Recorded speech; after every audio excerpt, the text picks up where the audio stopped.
evening, Internet. How are you? I am wonderful. Because it is 8 o'clock. And this right here, it's my face. And this right here is a book. And we are live. Literally, the last book of the Oz series. This is Glinda of Oz, the 14th book L. Frank Baum wrote about the wonderful folks in the land of Oz. We start the final book tonight. It is exactly 24 chapters, I think. Let me double check. Yes. It is exactly 24 chapters. I believe, if I'm not mistaken, we'll finish on like May 19th. Something like that, if we don't miss any days. So we're going to start today, and we're going to read every night. And I hope you'll join us for the final little adventure here. Tonight is chapter 1 of Glinda of Oz, and it's entitled The Call to Duty. Glinda, the good sorceress of Oz, sat in the grand court of her palace, surrounded by her maids of honor, 100 of the most beautiful girls of the fairyland of Oz. The palace court was built of rare marbles, exquisitely polished. Fountains tinkled musically here and there. The vast colonnade, open to the south, allowed the maidens, as they raised their heads from their embroideries, to gaze upon a vista of rose-hued fields and groves of trees bearing fruits or laden with sweet-scented flowers. At times, one of the girls would start a song, the others joining in the chorus, or one would rise and dance, gracefully swaying to the music of a harp played by a companion. And then Glinda smiled, glad to see her maids mixing play with work. Presently, among the fields, an object was seen moving, threading the broad path that led to the castle gate. Some of the girls looked upon this object enviously. The sorceress merely gave it a glance and nodded her stately head as if pleased, for it meant the coming of her friend and mistress, the only one in all the land that Glinda bowed to. Then up the path trotted a wooden animal attached to a red wagon, and as the quaint steed halted at the gate, there descended from the wagon 2 young girls, Ozma, ruler of Oz, and her companion, Princess Dorothy. Both were dressed in simple white muslin gowns, and as they ran up the marble steps of the palace, they laughed and chatted as gaily as if they were not the most important persons in the world's loveliest fairyland. The maids of honor had risen and stood with bowed heads to greet the royal Ozma, while Glinda came forward with outstretched arms to greet her guests. "We've just come on a visit, you know," said Ozma. "Both Dorothy and I were wondering how we should pass the day when we happened to think we'd not been to your Quadling country for weeks. So we took the sawhorse and rode straight here." "And we came so fast," added Dorothy, "that our hair's blown all fuzzy, for the sawhorse makes a wind of his own. Usually it's a day's journey from the Emerald City, and I don't suppose we're 2 hours on the way." "You are most welcome," said Glinda the sorceress, and led them through the court to her magnificent reception hall. Ozma took the arm of her hostess, but Dorothy lagged behind, kissing some of the maids she knew best, talking with others, and making them all feel that she was their friend. When at last she joined Glinda and Ozma in the reception hall, she found them talking earnestly about the condition of the people and how to make them more happy and contented, although they were already the happiest and most contented folks in all the world. This interested Ozma, of course, but it didn't interest Dorothy very much, so the little girl ran over to a big table on which was lying open Glinda's great book of records. This book is one of the greatest treasures in Oz, and the sorceress prizes it more highly than any of her magical possessions. That is the reason it is firmly attached to the big marble table by means of golden chains, and whenever Glinda leaves home she locks the great book together with 5 jeweled padlocks and carries the keys safely hidden in her bosom. I do not suppose there is any magical thing in any fairyland to compare with the record book, on the pages of which are constantly being printed a record of every event that happens in any part of the world at exactly the moment it happens. And the records are always truthful, although sometimes they do not give as many details as one could wish. But then lots of things happen, and so the records have to be brief, or even Glinda's great book could not hold them all. Glinda looked at the records several times each day, and Dorothy, whenever she visited the sorceress, loved to look in the book and see what was happening everywhere. Not much was recorded about the land of Oz, which is usually peaceful and uneventful, But today Dorothy found something which interested her. Indeed, the printed letters were appearing on the page even while she looked. "It's funny," she exclaimed. "Did you know, Ozma, that there are people in your land of Oz called Skeezers?" "Yes," replied Ozma, coming to her aid. "I know that on Professor Wogglebug's map of the land of Oz, there's a place marked Skeezer. But what the Skeezers are like, I do not know." "No, no one I know has ever seen them or heard of them. The Skeezer country is away at the upper edge of the Gillikin country, with the sandy impassable desert on the one end, and the mountains of Oogaboo on the other side. This is part of the land of Oz of which I know very little." "Well, I guess no one knows much about it either, unless it's the Skeezers themselves," remarked Dorothy. "But the book says the Skeezers of Oz have declared wars on the Flatheads Oz, and there's likely to be fighting and much trouble as could result." "Is that all the book says?" asked Ozma. "Every word," said Dorothy, and Ozma and Glinda both looked at the record and seemed surprised and perplexed. "Tell me, Glinda," said Ozma, "who are the Flatheads?" "I cannot, your Majesty," confessed the sorceress. "Until now I have never heard of them, nor have I ever heard the Skeezers mentioned. In the far-away corners of Oz are hidden many curious tribes of people, and those who never leave their own countries are never visited by those from our favored part of Oz naturally are unknown to me. However, if you so desire, I can learn through my arts of sorcery something of the Skeezers and the Flatheads." "I wish you would," answered Ozma seriously. "You see, Glinda, if these are Oz people, they are my subjects, and I cannot allow any wars or troubles in the land I rule, if I can possibly help it." "Very well, your Majesty," said the sorceress. "I will try to get some information to guide you. Please excuse me for a time while I retire to my room of magic and sorcery." "May I go with you?" Dorothy asked eagerly. "No, Princess," was the reply. "It would spoil the charm to have anyone present." So Glinda locked herself in her own room of magic, and Dorothy and Ozma waited patiently for her to come out again. In about an hour, Glinda appeared, looking grave and thoughtful. "Your Majesty," she said to Ozma, "the Skeezers live on a magic isle in the Great Lake. For that reason, because the Skeezers deal in magic, I can learn little about them." "Why, I didn't know there was a lake in that part of Oz," exclaimed Ozma. "The map shows a river running through the Skeezer country, but no lake." "That is because the person who made the map never had visited that part of the country," explained the sorceress. "The lake surely is there, and in the lake is an island, a magic island, and on that island live the people called the Skeezers." "What are they like?" inquired the ruler of Oz. "My magic cannot tell me that," confessed Glinda, "for the magic of the Skeezers prevents anyone outside of their domain from knowing anything about them." "Well, the Flatheads must know if they're going to fight the Skeezers," suggested Dorothy. "Perhaps so," Glinda replied, "but I can get very little information concerning the Flatheads either.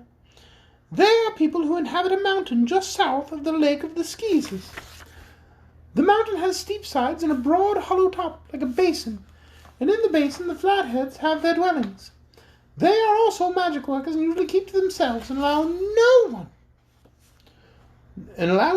one from outside to visit them. I have learned that the Flatheads number about 100 people, men, women, and children, while the Skeezers number just 101. "And what did they quarrel about, and why do they wish to fight one another?" was Ozma's next question. "I cannot tell your Majesty that," said Glinda. "But see here," cried Dorothy, "it's against the law for anyone but Glinda and the Wizard to work magic in the land of Oz. So if these two strange people are magic makers, well, they're breaking the law and ought to be punished." Ozma smiled upon her little friend. "Those who do not know me or my law..." Oh, I'm sorry, this is Ozma, not Glinda. My bad.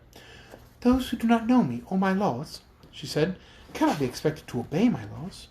If we know nothing of the Skeezers or the Flatheads, it is likely they know nothing of us." "Well, but they ought to know, Ozma, and we ought to know. So who's going to tell them? How are we going to make them listen?" "That," returned Ozma, "is what I am now considering. What would you advise, Glinda?" The sorceress took a little time to consider this question before she made the reply. Then she said, "Had you not learned of the existence of the Flatheads and the Skeezers through my book of records, you would never have worried about them or their quarrels. So if you pay no attention to these people, you may never hear of them again." "But that wouldn't be right," declared Ozma. "I am ruler of all the land of Oz. which includes the Gilligan country, the Quadling country, the Winky country, and the Munchkin country, as well as the Emerald City. And being the princess of this fairyland, it is my duty to make all my people, wherever they may be, happy and contented, and to settle their disputes and keep them from quarreling. So while the Skeezers and the Flatheads may not know me, or that I am their lawful ruler, I now know that they inhabit my kingdom and they are my subjects, so I would not be doing my duty if I kept away from them and allowed them to fight. Well, that's a fact, Ozma, commented Dorothy. You've got to go up to the Gilligan country, make these people behave themselves, and make up their quarrels. But how are you going to do it? That is something that is also puzzling me, that is what is also puzzling me, Your Majesty, said the sorceress. It may be dangerous for you to go into those strange countries where the people are possibly fierce and warlike. I'm not afraid, said Ozma with a smile. It isn't a question of being afraid, argued Dorothy. Of course we know you're fair and can't be killed or hurt, but we know you've a lot of magic of your own to help you. But, Ozma dear, in spite of all that, you've been in trouble before on account of wicked enemies, and it isn't right for the girl ruler of all of Oz to put herself in danger. Perhaps I shall be in no danger at all, returned Ozma with a laugh. You mustn't imagine danger, Dorothy, for one should only imagine nice things, and we do not know what the Skeezers and Flatheads are wicked people, or my enemies. Perhaps they would be good and listen to reason. Dorothy is right, Your Majesty, asserted the sorceress. It is true we know nothing of these faraway subjects except that they intend to fight one another, and have a certain amount of magic power at their command. Such folks do not like to submit to interference, and are more likely to resent your coming among them than to receive you kindly and graciously, as is your due. If you only had an army to take with you, added Dorothy, wouldn't be so bad, but there isn't any such thing as an army in all Oz. I have one soldier, said Ozma. Yes, the soldier with the green whiskers, but he's dreadful afraid of his gun and never loads it. I'm sure he'd run right and fight, and one soldier, even if he were brave, couldn't do much against 201 Flatheads and Skeezers. Well then, my friends, what do you suggest? Inquired Ozma. I advise you to send the Wizard of Oz to them, and let him inform them that it is against the laws of Oz to fight, and that you command them to settle their differences and become friends, proposed Glinda. Let the wizard tell them that they will be punished if they refuse to obey the commands of the princess of all the land of Oz. Ozma shook her head to indicate that the advice was not to her satisfaction. And if they refuse, what then? She asked. I should be obliged to carry out my threat and punish them, and that would be an unpleasant and difficult thing to do. I'm sure it would be better for me to go peacefully, without an army and armed only with my authority as ruler. Plead with them to obey me. Then, if they prove obstinate, I could resort to other means to win their obedience. It's a ticklish thing, anyhow you look at it, sighed Dorothy. I'm sorry now that I noticed the record in the great book. Ah, but don't you realize, my dear, that I must do my duty now that I am aware of this trouble? Asked Ozma. I am fully determined to go at once to the magic isle of the Skeezers, and to the enchanted mountain of the Flatheads, prevent war and strife between their inhabitants. The only question to decide is whether it is better for me to go alone, or to assemble a party of my friends and loyal supporters to accompany me. If you go, I want to go too, declared Dorothy. Whatever happens, it's going to be fun, because all excitement is fun, and I wouldn't miss it for the world. Neither Ozma nor Glinda paid any attention to this statement, for they were gravely considering the serious aspect of this proposed adventure. There are plenty of friends who would like to go with you, said the sorceress, but none of them would afford your Majesty any protection in case you were in danger. You are yourself the most powerful fairy in Oz, although both I and the wizard have more varied arts of magic at our command. However, you have one art that no other in all the world can equal, the art of winning hearts and making people love to bow to your gracious presence.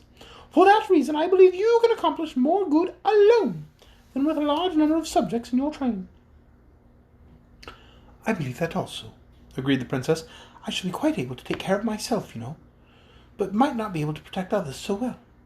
I do not look for opposition. However, I shall speak to these people in kindly words, and settle their dispute, whatever it may be, in a just manner. Aren't you going to take me? Pleaded Dorothy. You'll need some companion, Ozma. The princess smiled at her little friend. I see no reason why you should not accompany me, was her reply. 2 girls are not very warlike, and they will not suspect us of being on any errand but a kindly and peaceful one. But in order to prevent war and strife between these angry people, we must go to them at once. Let us return immediately to the Emerald City and prepare to start on our journey early tomorrow morning." Glinda was not quite satisfied with this plan, but could not think of any better way to meet the problem.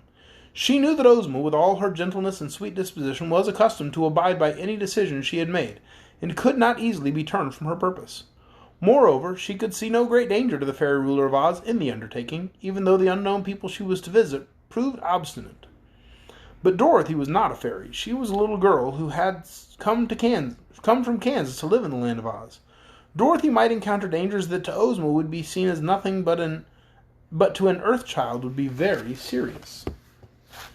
The very fact that Dorothy lived in Oz and had been made a princess by her friend Ozma prevented her from being killed or suffering any great bodily pain as long as she lived in that fairyland.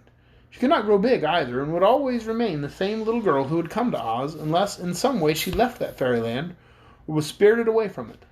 But Dorothy was immortal nevertheless, and might possibly be destroyed, or hidden where none of her friends could ever find her. She could, for instance, be cut to pieces, and the pieces would still be alive and free from pain. They could be widely scattered, or she might be buried deep underground, or destroyed in other ways by evil magicians, were she not properly protected. These facts Glinda was considering while she paced with stately tread her marble hall. Are we done doing the squeaky door now? Okay, please go sit down. 3 times. Finally, the good sorceress paused and drew a ring from her finger, handing it to Dorothy. "Wear this ring constantly until your return," she said to the girl. "If serious danger threatens you, turn the ring around on your finger once to the right and another turn to the left. That will ring the alarm in my palace, and I will at once come to your rescue. But do not use the ring unless you are actually in danger of destruction. While you remain with Princess Ozma, I believe she will be able to protect you from all lesser ills."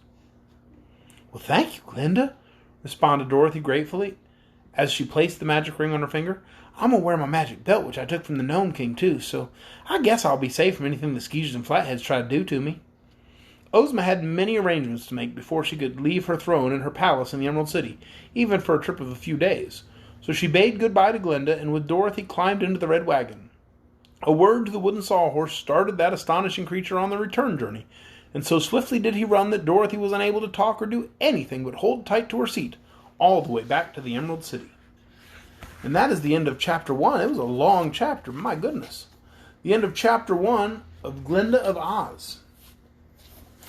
Tomorrow night, right here once again at 8 o'clock on Facebook Live, we're going to read Chapter 2 entitled Ozma and Dorothy.